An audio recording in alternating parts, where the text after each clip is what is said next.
ఎన్నికలంటే ఈ కొత్త నోట్లు ముద్రణ చేసేందుకు 12,700 కోట్ల రూపాయలు ఖర్చయింది ఉంటా. ఏమైంది సోదరులారా? నల్లధనం రాకపోయి ఉన్నధనం నీకే. ఇది నరేంద్ర మోడీ గారి విజన్. ఏడాదికి 2 కోట్ల మందికి నౌకర్లు ఇస్తా అని చెప్పిండు.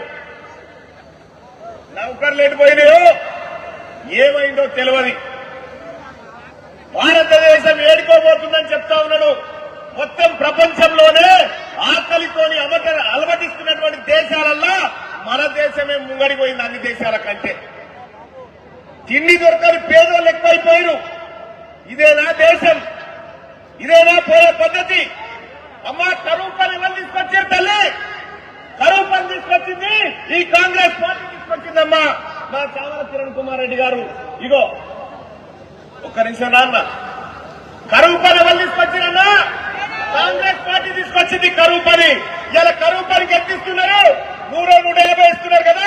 రేపు పొద్దుగల మీ బిడ్డ చావల కిరణ్ కుమార్ రెడ్డి గెలిచిన తర్వాత కరువు పనికి 400 రూపాయలు ఇవ్వబోతుంది కాంగ్రెస్ పార్టీ. 400